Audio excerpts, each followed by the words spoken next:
بسم اللہ الرحمن الرحیم۔ صحت کی بات ڈاکٹر فواد فاروق کے ساتھ کے ایک اور ایپیسوڈ کے ساتھ حاضر خدمت۔ جسم درد، جوڑوں میں درد یا پٹھوں میں درد کی شکایت ایک بہت ہی کامن کمپلینس۔ شاید ہی کوئی ایسا فرد ہو جس نے اس قسم کی کمپلینس کبھی سفر نہ کی ہوں، اور عموماً اس قسم کی شکایات میں ہم اپنے گھریلو ٹوٹکے اور دوسری قسم کی چیزیں استعمال کرتے ہیں۔ انلیس اینڈ انٹل جب یہ بہت زیادہ بڑھ جاتی ہیں تب ہم ڈاکٹروں کے پاس جاتے ہیں، اور ایون ڈاکٹروں میں بھی کامنلی حکیم یا عطائی ڈاکٹر یا پہلوان، اور ان سے اپنے جوڑ پٹھوں کے شدید حد تک تکلیف دہ سچویشنز میں بھی مختلف نوعیت کی چیزیں استعمال کر رہے ہوتے ہیں۔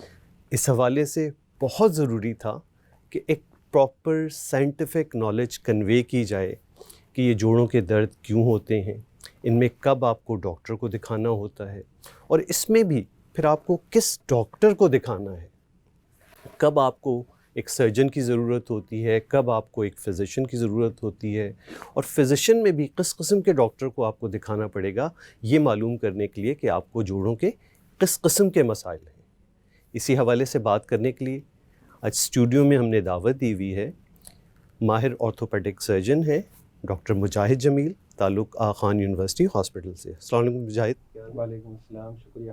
اور ان کے ساتھ تشریف فرما ہیں صالحہ اسحاق، جو ریمیٹولوجسٹ ہیں اور کنسلٹنٹ ہیں آغا خان یونیورسٹی ہاسپٹل میں، اس کے علاوہ یہ کنسلٹنٹ ہیں ساؤتھ سٹی ہاسپٹل۔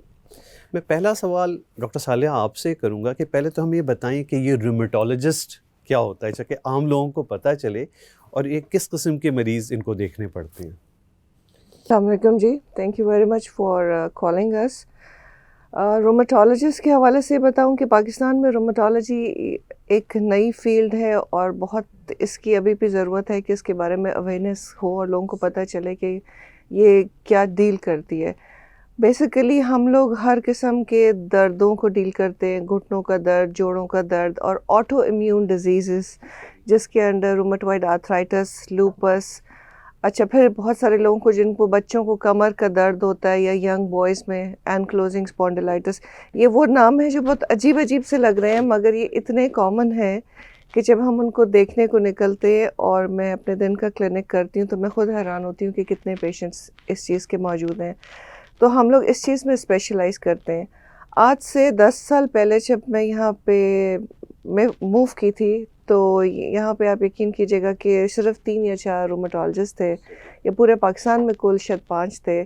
اور لوگ کو جب ہم کوئی بات بتاتے تھے، دوائی بتاتے تھے، تو لوگ کہتے تھے کہ یہ کیسی باتیں کر رہے ہیں کہ انجیکشن لگ جائیں گے تو ٹھیک ہو جائیں گے، آرتھرائٹس ٹھیک ہو جائے گا، کیونکہ ایک امیج یہ تھا کہ اگر آرتھرائٹس ہے تو پھر ہم لوگ تو ویل چیئر پہ آ جائیں گے، لوگوں کی شادیاں خراب ہو جاتی تھیں، بہت لائفز خراب ہو جاتی تھیں۔ But over the years at least میں نے یہ ایک چیز نوٹس کی ہے کہ لوگوں کی اویئرنیس بھی بڑھ رہی ہے کہ اب اگر آپ کو آرتھرائٹس ہے، جوڑوں میں درد ہے، آپ کو لگ رہا ہے کہ یہ چیز ٹھیک نہیں ہو رہی ہے ایک سرٹن اماؤنٹ آف ٹائم میں، 1 مہینہ 2 مہینہ آپ دکھا رہے ہیں ڈاکٹر کو، نہیں ٹھیک ہو رہی، تو آپ کسی رومیٹولوجسٹ کے پاس جائیے، اور ان سے اپنا مکمل پورا علاج سے پہلے تشخیص کرنا ہے کہ آپ نے واٹ از گوئنگ آن، آپ کے ساتھ کیا ہے، اور اس کے بعد آپ کو جب دوائیاں ملتی ہیں اور ڈیزیزز جو ہے ارلی آن شروع کے ٹائم میں اگر آپ کسی بھی بیماری کو کیپچر کر لیتے ہیں تو اس کو علاج کرنا بھی آسان ہوتا ہے، اس کو مکمل طور پہ ٹھیک کرنا بھی آسان ہوتا ہے، یا پھر کم سے کم جسے کہتے ہیں ڈسیبلٹی یا کہ ڈیفارمٹی، یعنی کہ کسی کی اپاہج ہونے سے